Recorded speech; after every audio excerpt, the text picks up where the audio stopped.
Hello, and welcome to Dig It. I'm Peter Brown, and hosting the show with me today is Chris Day. Hi, Chris. Hi, Peter.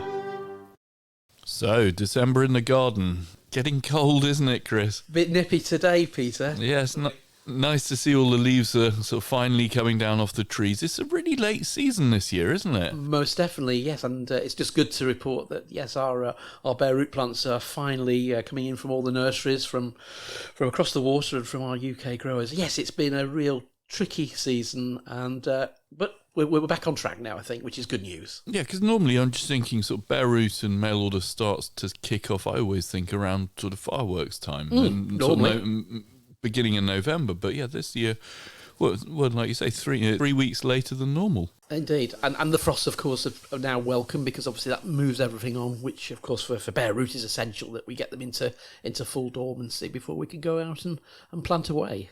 That's it. What's in the news at the moment?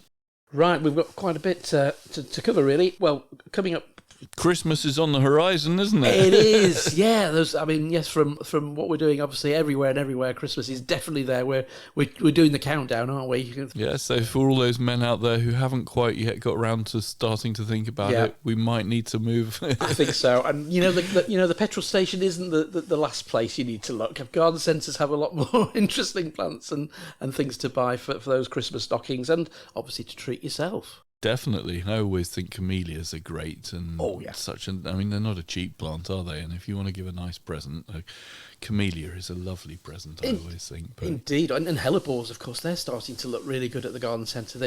I walked past one yesterday, and it was glistening, and of course our honeybees were enjoying a little feed as well, which was really good to see, even though it was so cold. So yeah, because even though most people think that sort of bees and wasps have all finished for the year, if the weather is warm enough, it's certainly, you can still see bees and bumblebees going out. And I noticed you sent me a link to an article recently about what might turn out to be native honeybees that have been found down in the grounds of Blenheim Palace, haven't they? That's right, and this is really interesting because it's part of the Blenheim, basically their ancient woodlands. They've been discovered, and and it is a particular form of rare forest honeybee. So that because reading the article, I think that clearly they're suggesting that the swarms aren't that big. I mean, normally a traditional honeybee setup will have maybe 40, 50, 60,000 bees in it in the height of summer, whereas these groups are more 20,000, and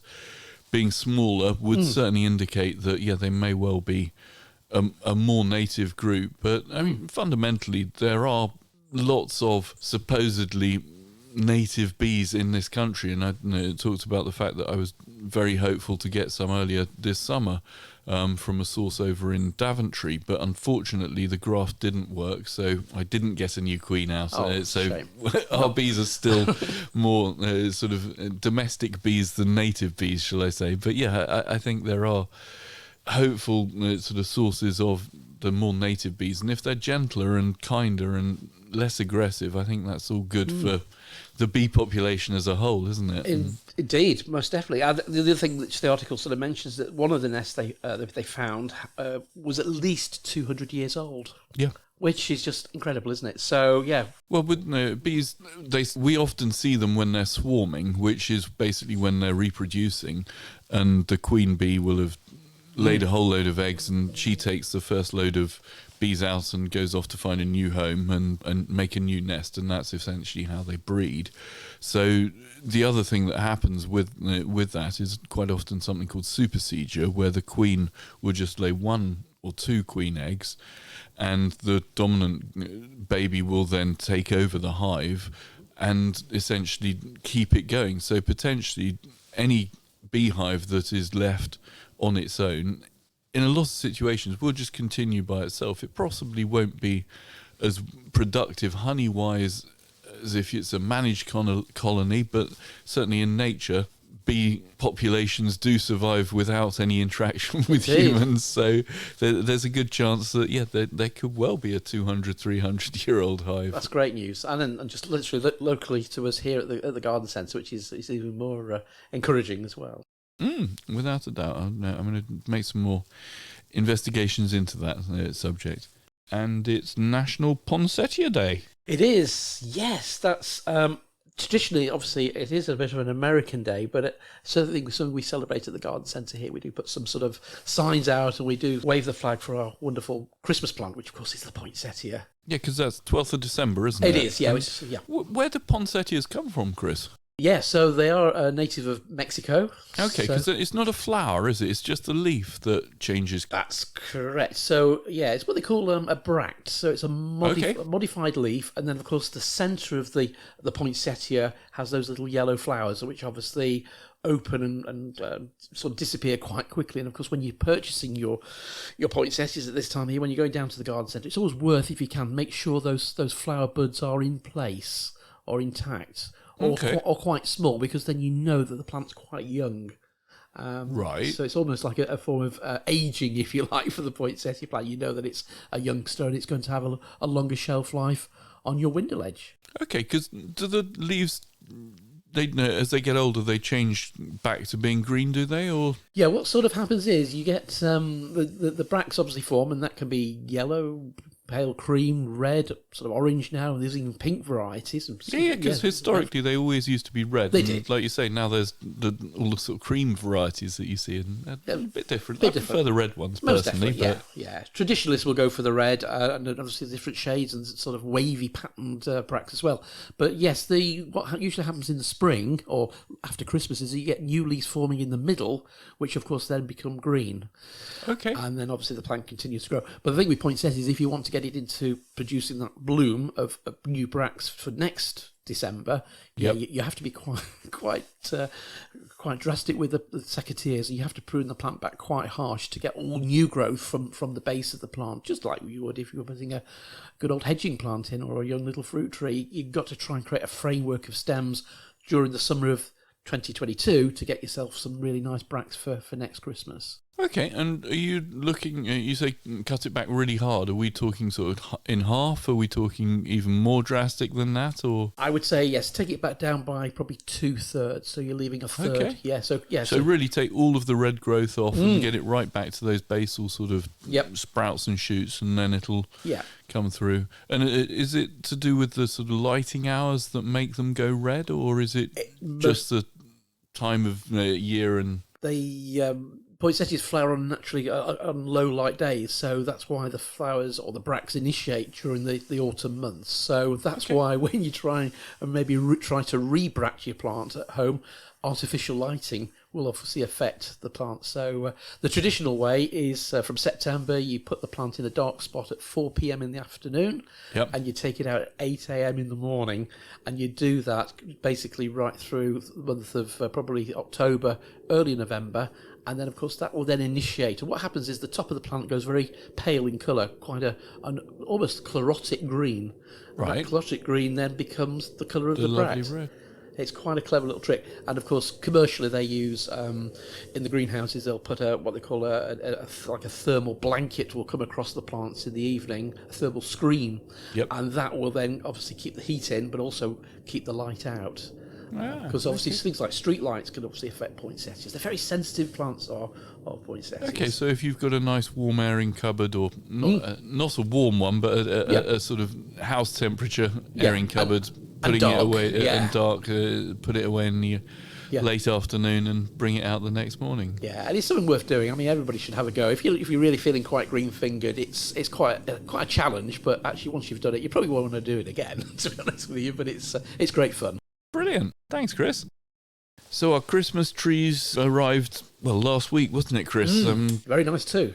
I love the smell. I think when you go into the seasonal tunnel and all the fresh Christmas trees have just come out, there's that sort of coniferous smell, or pine smell, is it? It's coniferous. Yes, you say a coniferous smell, isn't it? A sprucey smell. But it's a lovely smell, isn't it? And traditionally, I think, the start of Advent? Yeah, the first of Advent, which is just come and gone, actually, the 28th of November. So that's when you're meant to put your tree up and decorate it, and then obviously get it down by the 12th, and then the ghoulies won't get you. Indeed. 12th night, it's a bit debatable. Is it the 5th or the 6th of January? Oh, it was always a bit of a debate in the Day household. Yes, I know. Yeah, and do you get it down the day before, or do you have to get it down on the day? On the day, I know. Yes, it's a bit fraught, but no, you're quite right. And of course, it's the it's the noble fir and the Nordsman, which of course are so popular now, isn't it? With their good needle retention.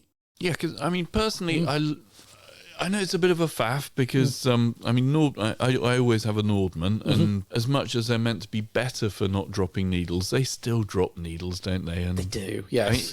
They always say so. It gives you a Christmas tree, chop the bottom inch, is it? Chop the bottom inch off, and then give it a soak in a bucket for a couple of hours, similar to what you do with bare root hedging, exactly. I suppose, or a cut flower, maybe, isn't it? Yeah, conditioning, aren't you? You're conditioning the stem. That gets some more water into the stem, and then obviously in it goes. But they don't generally last in perfect condition, do they, until the end of the month? I think it's all about temperature, isn't it? We often say, keep them away from obviously direct heat. So from keep away from your radiator or anywhere you've got an open fire for obvious safety reasons more than anything. Yep. And and if you can buy a tree stand, a lot of these tree stands now have nice water reservoirs. So something worth bearing in mind if you are investing in a new stand. Make sure it's got a decent good reservoir. Because it always amuses me how much they actually drink. Some years you get a tree and it's really thirsty, which I'm guessing probably means they're fresher cut than the ones that just don't take any water up at all because they've already died. But equally, something that we've been doing here for the last couple of years now is supporting a local charity called Ripple Africa. What we do is we give 50 pence for every tree that we sell, or cut tree that we sell, towards Ripple Africa's charity. That goes on to basically help plant another tree in Malawi, doesn't it? It does, yeah. Such a groundbreaking charity, and certainly doing so much good to help with the deforestation over in that part of the world too. Yeah, and in today's show we've got Pam Haig from Ripple Africa just to give us a little bit of an introduction into what they do. And like we say, we support them, and if you're not local to us and not buying your Christmas tree from us, then by all means get on their website and have a look and see if it's something that you can help support as well. So with us today from Ripple Africa is Pam Haig. How are you doing today, Pam? Absolutely fine, thanks. I'm over in Malawi and it's very hot over here, so I understand it's a little bit cooler where you are. Yes, we had a frost this morning, and how many Celsius are you having to deal with today? I think it's about 34 at the moment. Oh, and is the sun shining and no clouds in the sky as well, I bet? Absolutely, it's glorious. But I'm sitting in my office, so I'm out of the direct sunlight, fortunately, because I do burn quite a lot. Excellent. And I understand you've got a view of Lake Malawi. Yes, I have. It's beautiful. Where we're based is right on the shores of Lake Malawi in the north of the country, and it is rather beautiful. We do swim in there sort of usually twice a day when we can, but it does change a lot. Sometimes it's very calm, sometimes it's very rough. But it's very much like the sea. It looks like the sea, but obviously it's a freshwater lake, so a little bit unusual. It's a big old lake, isn't it? It certainly is. It's the 9th largest freshwater lake in the world, and it's known as the Calendar Lake because it's approximately 365 miles long. At its widest point, it's 52 miles wide, and it has 12 rivers that feed it. So, as you can see, it's like a sea, really. It's just not salty. Excellent. That's a good apt name for it as well. So can you tell us a little bit about Ripple Africa and what you guys do? Yeah, sure. My name's Pam and I'm the UK General Manager, and I joined Ripple Africa about 7.5 years ago now. But Ripple Africa's been going since 2003, and it was founded by a couple from Buckingham called Jeff and Liz Ferber. Yep. And it was founded really just by chance. They took a wrong turn when they were on holiday, ended up sort of falling in love with the place. And the charity was started as a consequence of that. So I feel very fortunate that they've made that wrong turn. Otherwise, I wouldn't be here now. Excellent. We started off just helping the local community. The property that we are based in was actually owned by somebody who'd started a local charity volunteering in local schools. So they were inviting teachers and health visitors to come over and sort of support the local schools and health centres. And a condition of us actually having this location was that we carried on with that work. So that's why the charity was set up. And we started off very sort of low-key, just doing the same type of thing.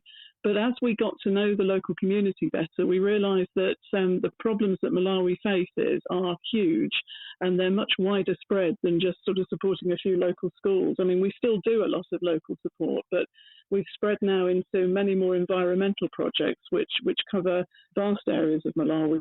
So we've moved a little bit away from our initial plan, but I think we're making a huge difference to the country, which is really good to see. Excellent. Yes, Pam, and on the subject of the sort of conservation and the tree planting, can you sort of set the scene with the trees you're putting in to the local community? Yeah, sure. One of the big problems that we realised Malawi was facing was deforestation. I mean, back in the sort of 70s and 80s, most of Malawi was covered by forested areas, but gradually as the population has grown, and the population is growing at 3% per annum, it's putting more and more pressure on the natural resources. And as I think about 95% of people still use wood for cooking, so they cook on 3-stone fires, which use sort of vast amounts of firewood, people have been cutting down the forest and also cutting it down for farmland.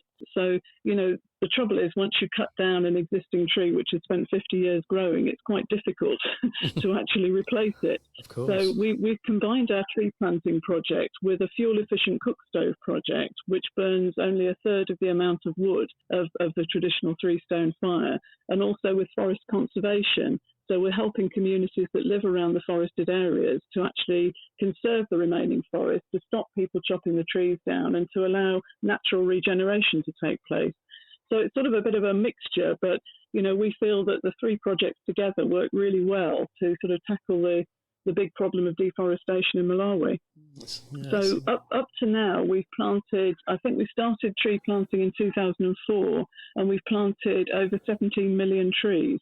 Which is quite an achievement, really. Gosh, that's amazing. And the way we work is, at the moment, what we're doing is we're working with farmers and community groups who've got land that they want to grow the trees on. So we're not planting huge plantations. We're helping individual farmers and groups to plant smaller areas of trees that they can eventually make money out of by chopping them down and selling them for either firewood or for building timber, because you're not going to sort of do away with Malawi's need for those things, but we're hoping that by giving a financial incentive to people, they will care for the trees and therefore help them grow. And we're doing a sort of continuous program of working with farmers over several years so that they have an ongoing supply of the wood in the future.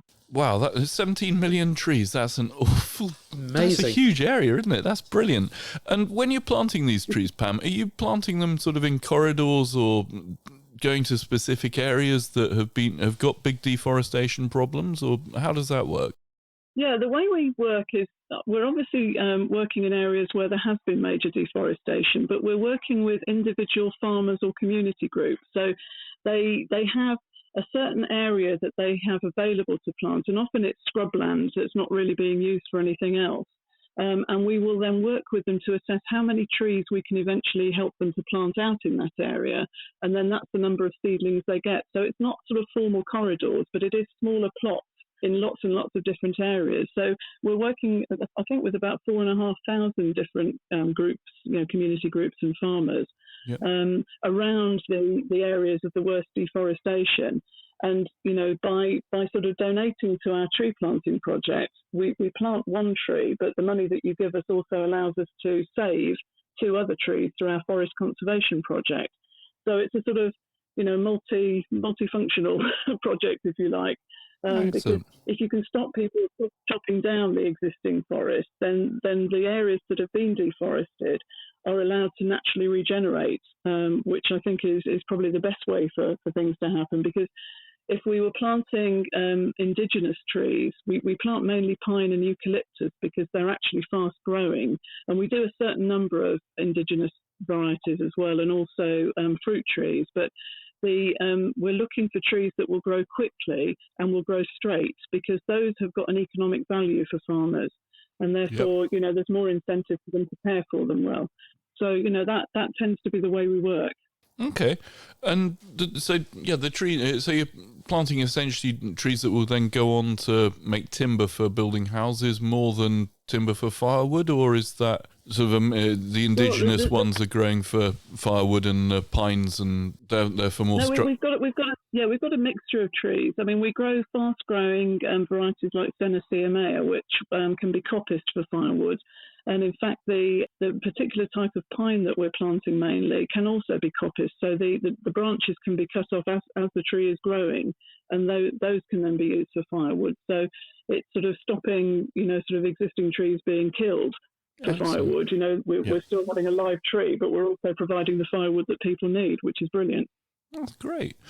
And in the areas that you've done the smaller plantings and forests, have you seen a change in the biodiversity and the natural sort of wildlife in those areas yet, or is it still too early to tell, do you think? It's a bit early to tell. I mean, one of the things that we have tried to encourage people to do is to introduce beekeeping as well, because beekeeping is a way of protecting the trees from people coming to chop them down for firewood, because bees do put people off if they're buzzing around, and also it sort of enables them to sort of have another source of income, which is honey. Yep. But it's a bit early to tell whether it's really made a huge difference to the biodiversity in general. That's not something that we've really had the time or the funding to assess at the moment, but hopefully that's something we can perhaps look at in the future. Excellent. Well, you'd imagine just by the very nature of sort of planting trees and giving nature something to live on, that by default you're going to be encouraging the sort of pests and insects and what have you to be getting something to live on. Yeah, definitely. Yeah. Okay, Pam, one question I'd like to ask is what do you think are the major benefits of all the work you're carrying out? I mean, obviously the tree planting we've heard is obviously good for the local community, but the other conservation areas, have you seen that work well within the areas? Well, we've got certainly with the cook stove project, we've got 47,000 households now using the fuel efficient cook stove, and it's made out a lot of cook stoves that are introduced into areas are sort of made from metal or sort of have to be purchased by the local community. And where we tend to work is a very poor rural area, so people just can't afford to buy anything. So our cook stove's made out of mud, which is freely available to everybody. So basically we work with the householders to sort of make mud bricks, which we then teach them how to actually put together into the cook stove, and it's smeared with mud on the outside. And the traditional kitchens are outdoor kitchens, and they're able to relay the floor and redo the cook stove as a sort of monthly maintenance job, which they do, which keeps the cook stove working well. And it basically uses only a third of the amount of wood, and also produces a lot less smoke. And smoke inhalation is one of the biggest killers worldwide for people, sort of living in rural areas like ours. So there are big health benefits in that. There are also sort of economic benefits in terms of the being able to sell the wood for trees eventually. And also, I did ask one of our forest conservation chairs, because we work with local communities and we sort of encourage them to form committees to sort of care for their forests. And I asked this one chap, I said, why are you on this Forest Conservation Committee? And he said, well, when we go down to the south of the country to visit relatives, which is often at a funeral, he said there were 100 of us trying to shelter from the sun or the rain under one tree. And he said, I don't want that to happen in my area. And then you realise what the scale of the problem is. It is horrendous. And when you fly into Lilongwe, which is the capital and where the main airport is, as you're flying in, you can see, one tree here, one tree there, one tree somewhere else. It's very, very bleak. And the areas that we're in and the areas that we're trying to protect are so stunningly beautiful, that people here want to keep their trees and they're very keen to sort of take part in the project because they realise the value of them. And obviously it has a value in terms of climate and, sort of sheltering people from, protecting people from rainfall and from flooding. If you've got trees there, they play a huge part in keeping people sort of safe, really. So, yeah, I think there are lots of benefits. And I mean, like with all our projects, the key thing we do is educate people. And it's very interesting. I mean, just to talk about one of our other conservation projects, which is our fish conservation project. we discovered that people were using mosquito nets, which are donated by people with the best of intentions to stop people getting malaria. But the fishermen were using them to catch baby fish. And what they didn't realise, they thought that the fish they were catching was a completely different species from the larger fish that they really wanted to catch. And they were catching them in their hundreds of thousands. And of course, then there were no baby fish to grow up and become the big fish that they wanted. So, the number of fish in the lake was declining.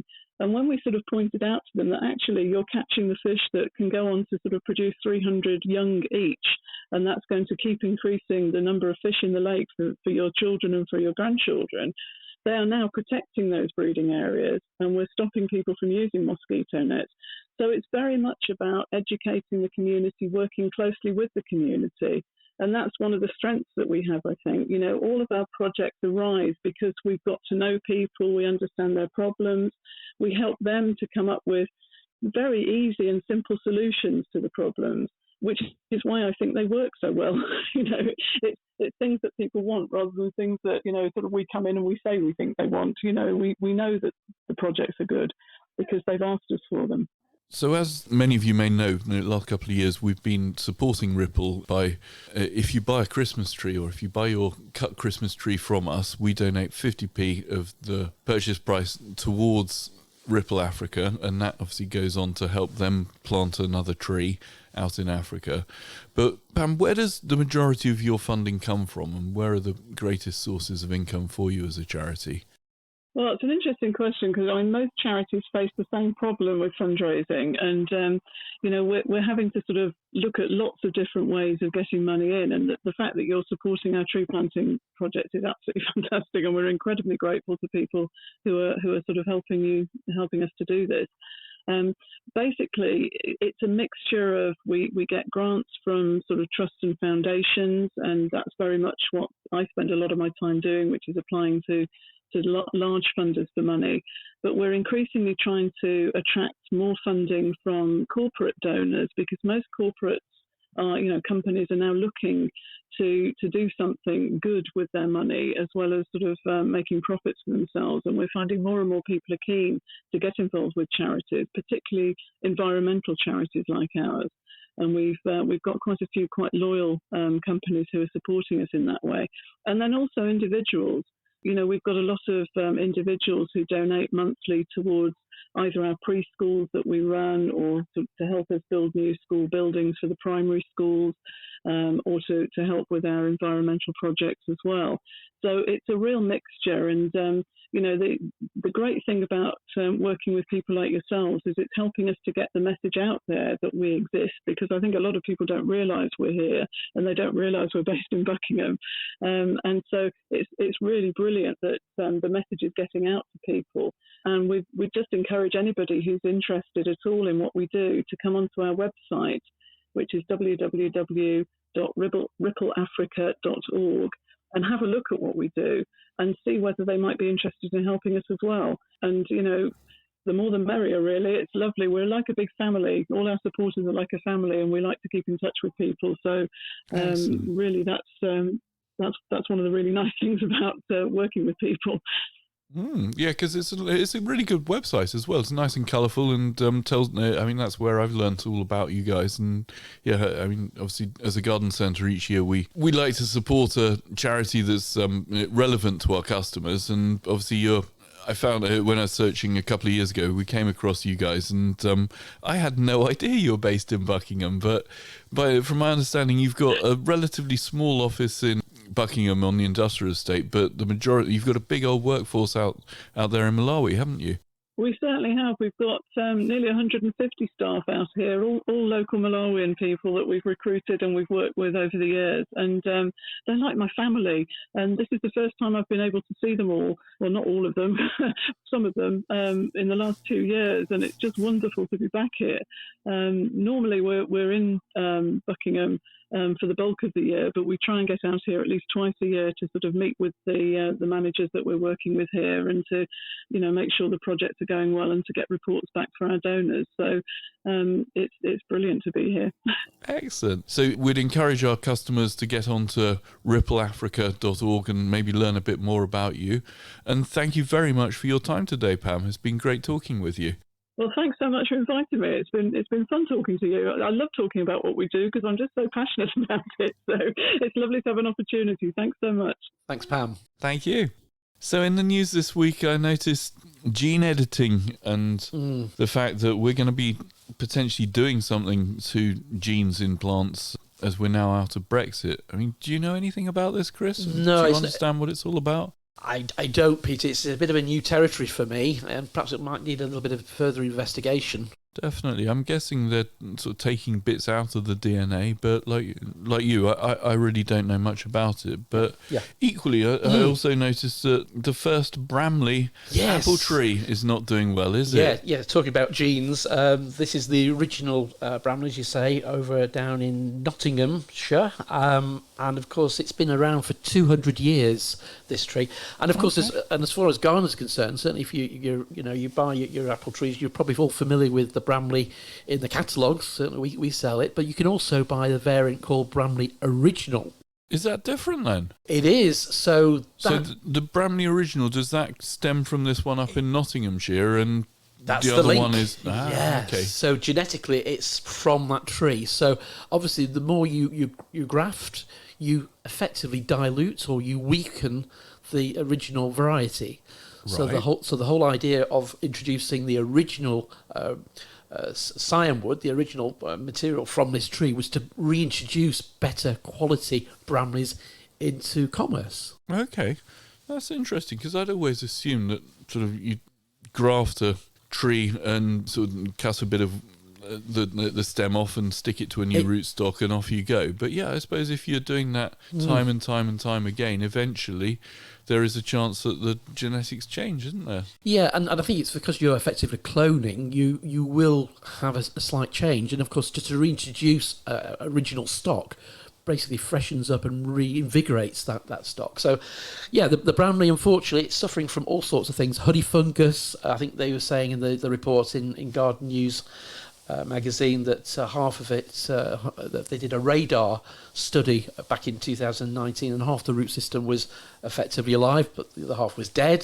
So it's struggling. But let's face it, for gardeners, I mean, Brownlee is synonymous with obviously a really good cooking apple. Yep. But it is going to be a shame when it finally goes. But at least we've got the genetics, if you like, now in new plants. Yeah. So I suppose the only way to actually keep it as an original, would that be through like micropropagation, and they need to get some more genetics off the original before it dies, and then keep that as a tree on its own, not grown on a foreign rootstock, and sort of repopulate it or repropagate it that way. That's right. I mean, Nottingham Trent University do quite a lot of work with the particular tree. So I suspect, micropropagation is another option to actually, continue keep it in its original form for the foreseeable future. But I think, unfortunately, the clock is ticking on the original Brownlee, which is it's a bit sad. That is very sad, but equally, isn't it interesting how technology is getting into gardening? I mean, you and I think of ourselves as simple people, maybe, and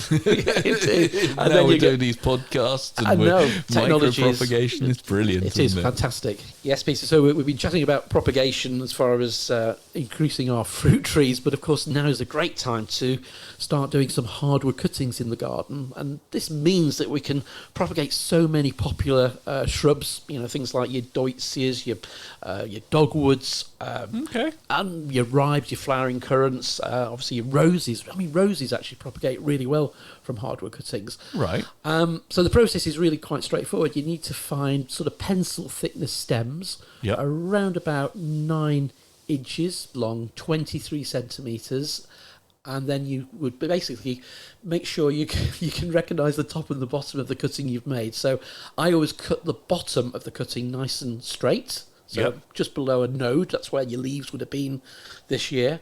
And then to identify the top, just make a little slant cut. So slant cut at the top, across the bottom, nice and straight for the base of the cutting, and then you can take these into the greenhouse and you get yourself a nice terracotta pot with some nice gritty compost, and insert a third of the stem. So basically, you're going to be burying 6 inches, 15 centimeters below the compost, and leaving the third of the plant above. So you've got a really good amount of. So the majority of the stick is actually in the soil. That's right, yeah. Wow, So, you don't the other way around to softwood cuttings then. Yeah, almost, yeah. So, and if you haven't got a greenhouse or a cold frame to do that, then you can find a little bit of space in the garden, create a little nursery bed, work some gritty compost into your soil, and then just insert them in a nice straight row. Put a little label to identify what you've put in there, because you'll forget, because gardeners do, and then off you go, and they will have. Hopefully by the spring rooted, but it's probably going to be this time next year, so late November, early December, before you can then lift them and then move them on to the rest of the garden, or to pot them on if you wish. Okay, and how far apart would you plant these cuttings? Because presumably you need to do sort of 3 or 4 of each variety, just in case they don't all take. Oh yeah, I would do half a dozen of each, just to be on the safe side. I mean, your take rate should be probably 80%, I would have hoped. Okay. And then spacing wise, in a terracotta pot, probably a couple of inches apart, because you're growing them quite intensely. Yep. Or in the open border, probably 3 or 4 inches apart in a nice row. But Okay. things like dogwood, or your hazels, as we mentioned there, things like buddleias. I mean, they root really well at this time of the year as well. Right. For that method. And of course, all your spring flowering shrubs, so your Philadelphus, your mock orange, and it's a really good way of bulking up your plants, especially if you've got a favourite in the garden which is perhaps getting towards the end of its life. I've never done a hardwood cutting, so thanks for that. And would you use a rooting compound or rooting gel? I have to say, no, I wouldn't. I'd let nature do it for you, because these are hardwood. I think for softwood cuttings, I think rooting powders and gels and things are very good. But for actual this time of year, hardwood, not necessary. As long as the cut's nice and clean, and obviously it's nice and straight, and it's not damp. And obviously, if you're pushing into nicely worked soil, obviously if you're going to be pushing into the soil and it's going to be stony and obviously it's going to be poor for the cutting to go in, then you might obviously damage the base. So make sure that the soil is workable and friable. Hence, that's why I grow them in a nice terracotta pot in gritty compost is my go-to way. Yes. Okay, but you wouldn't use like a dibber and jab a big hole in. You could do, or you could use a pencil. Yeah, even good old gardener's dibber or a good pencil if you're feeling as though the soil might be restrictive in some way. But generally, they are hardwood. They shouldn't need to. And the good thing is, of course, you're going to get some nice new plants around about a year's time. Okay, and what about watering through the winter? Do you need to worry about that much, or just hope nature gives you enough water? And yeah, if they're in a pot, I'd give the pot a really good soak after you put it, so the water is running through the pot, so the soil is at sort of maximum saturation. But then I'd probably keep it on the drier side. Yeah. Just giving it a little bit of water, perhaps in a month's time, just checking over. And then as soon as in the spring you start to see some growth, then obviously increase the water as growth hastens as well. So, but in the outside, you shouldn't really need to do much in the way of watering. The roots will find the moisture. Okay, and so. What about an opaque carrier bag over the top? Are we going to bother with that, or in not? this instance, no, we don't. Perfect for your cuttings you're taking in the way you've got warmth and you're trying to create humidity. But these basically they've got no leaves on, so they're just sticks. So you want the air movement then? Most definitely, yeah. You don't want them to get too much moisture around the top. Correct. Yes.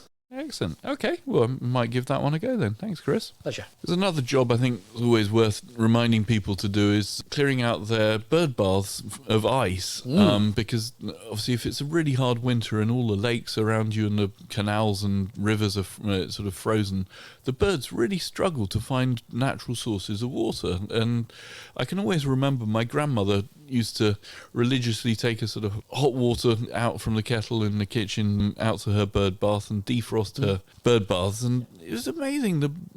She had loads of birds feeding in the garden, but they also used to love going in for a quick drink of the bird bath, and you think it was so simple, but yeah, obviously important to do. But and equally, defrosting ice holes in your pond, take either the saucepan out or move the football off the surface so that again a bit of gaseous exchange can happen, and that obviously gives life to lots and lots of wildlife and and the fish underneath. Yeah, so Peter, I quite agree.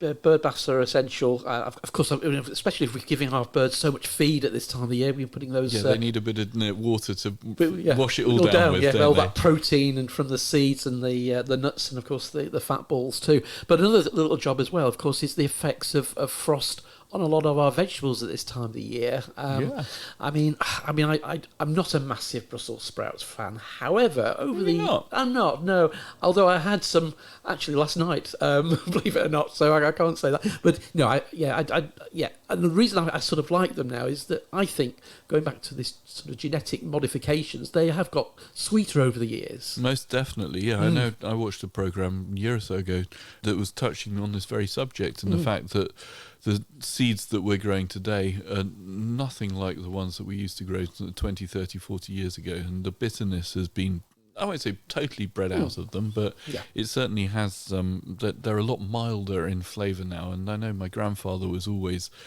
a proponent of never pull your Brussels up until they've had a good frosting. And thankfully, back in sort of 20, 30, 40 years ago, we did get some really hard frost, didn't we? And I can remember eating loads of Brussels sprouts with him. But I think from my point of view, I love a roast Brussels sprout. Brussels sprouts roasted with some nuts in the oven are delicious. I'm not saying the ones that have been boiled for 3 hours are any good. I definitely don't like those, but certainly roasted ones, I do like a good Brussels sprout. Yeah, and at Christmas, so I was running up to Christmas, a bit of pancetta maybe as well with them was good as well. But it's interesting, isn't it? We're talking about the fact that breeding has introduced a little bit of sweetness into them, but of course temperature and frost have an effect on the starch content of a lot of vegetables, especially the likes of parsnips. So hence that's why we tend to leave the parsnips in the soil through the winter. And we go out, hopefully it's not too frosty. We don't need a pickaxe or anything to actually lift, but we can actually lift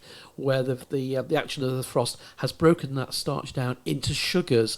And that makes the parsnips sweeter, doesn't it? That's it, yeah. So it is key. So maybe with global warming and all the changes in our climate, maybe that's one thing maybe the plant breeders are going to have to do is perhaps put more sweetness into those things which would naturally have happened through the frost. Yes. Interesting. And another little tip I've heard with parsnips, Chris, is after you've had a couple of good frosts and they've obviously started to sweeten up, if you're leaving them in the ground, to go and put some straw over the top of them, which just helps insulate them a little bit. So if you're feeling hungry and you need to go and dig some parsnips up, and it's been a frosty evening, it does protect them a little bit after they've had the first initial frost to sweeten them, to be able to dig them up more easily. That sounds good. It sounds like, I think the term, when I was years ago when I was doing my horticultural qualification, the thing called clamping, where you do that with things like carrots and potatoes, and you can actually put straw around those and basically lift them and use it as a sort of temporary store.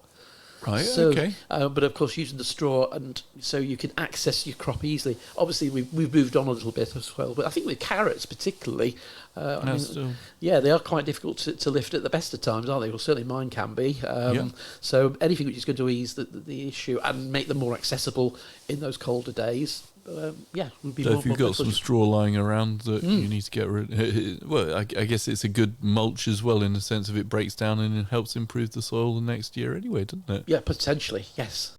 And all this talk of vegetables, Chris, are there any jobs we should be thinking about doing at the moment in the garden? Right, Peter. I mean, the die-hard gardeners, and, why not, if you've got the time, Boxing Day, you might want a bit of a break, a bit of an exercise break after all that indulgence on Christmas Day. Something to help clear the stomach. What are you going to have us doing this month? It's going to be quite luxuriant, actually. If you've got a greenhouse or a porch somewhere protected, you can actually get on with sowing your onions for next year.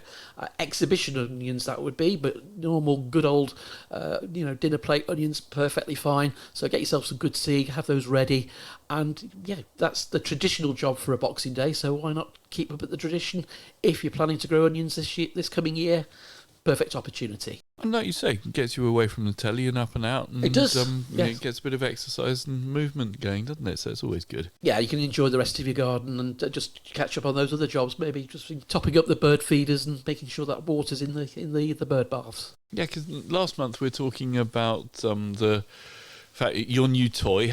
Oh, yes. We had a little thank you, didn't we, We Chris, did. from one of our listeners. I was really pleased to see that. Yes. So a bit of a shout out to Francis, and yes, she did, after listening to the podcast, she went out and invested in one of the leaf blower stroke mulchers. However, on the email she said that yes, her husband might well be after me now, so I'm sorry about maybe she that. spent a few pounds on it, Chris. Yeah. And he wasn't expecting that. But no, I mean, I love mine, and Yes, you're getting I on love well mine. with yours still. Yes, it's going to have an outing just before Christmas, just to do a final sweep. But I've filled up 1.5 compost bins, so I'm really pleased with me mulching leaves this year. I mean, leaf mold production hopefully we're good for 2020. Yeah, 2022, and like you say, and I mean, historically, I know leaf mould is meant to make some of the best compost, so we'll see how it turns out. It'll be interesting to find out next year, won't it? And with it being Christmas now, I guess we'll have to start thinking about what we're going to put into next year's podcast, aren't we, Chris? So yes. I mean, if you'd like to email us in with any topics you want covering, we'd be so pleased to hear from you. And as always, please tell your friends about the podcast if you are enjoying it, because we need to get this out to as many people as possible. So if you're seeing your relatives and you know they're into gardening, give us a plug if you can, please, because it'll help us make sure that we've got enough listeners to make it worthwhile us doing this again for another few seasons. Yeah, most definitely, Peter. I mean, any subject matter, and obviously any comments about our previous podcast. I mean, if you're doing a little bit of archiving through what we've done over the last sort of nine months or so, I mean, we've covered potatoes, orchids, we've looked at bedding plants, roses. I mean, there might be something there, a subject matter which you might want to expand, or something we haven't covered, so please do that. And of course, later this month, we're going to be joined by Jane Perrone, who's a houseplant enthusiast known for her hugely popular podcast On the Shelf. So I'm really looking forward to chatting to her. That's going to be a good one, isn't it? Yes. I mean, another podcaster. We've not interviewed a podcaster. No. I mean, today we interviewed someone in Malawi, which was my first call to Malawi ever, and that was I really enjoyed. But talking to Jane, I'm really looking forward to, and I think my houseplant sort of collection may well need to be expanded next year, because the orchids, as well as they're doing, possibly need some friends, and I think I might branch out into a fern or something next year. Well, we'll have to ask Jane all about indoor ferns and see which ones are good for us. But no, I'm really looking for Jane is well known in the podcast world for her informative chat and all the sort of guests she's spoken to. So I'm sure we'll glean lots of wonderful advice and information later. Excellent. Maybe she can even give us some tips on how to actually make a podcast. Oh, something like that. hey, that'll be good. It was really helpful to us, wouldn't it? Excellent. Okay, well, we'll have that to look forward to. And in our next episode, we've also got our first ever competition, haven't we, Chris? We have, yes, to win one of 2 copies of David Dominy's book, My Houseplant Changed My Life. Excellent. I'm looking forward to having a look through that. Yeah, it's good. It's a nice read, Peter. Well, that's brilliant, isn't it? So another month's jobs to go and do. Or maybe not. Or maybe not, yeah. But it doesn't sound like we've got too much to do this month, Chris. So thank you very much for another show and not giving me too many jobs to do. Pleasure, Peter. Thank you. Cheers, Chris. Cheers. Today's show was brought to you by Buckingham Garden Centre and Nurseries. The show was hosted by Chris Day and Peter Brown. The show was produced by Peter Brown. And our thanks to Chiltern Music Therapy for providing the music. Thanks for listening. At Chiltern Music Therapy, we want everyone to know the difference that music can make in their lives. From parents and their premature babies in hospital to grandparents with dementia. We provide music therapy and community music services to people of all ages and needs across England. We work both digitally and in person in people's homes, care homes, schools, hospitals and hospices. Find out more at chilternmusictherapy.co.uk.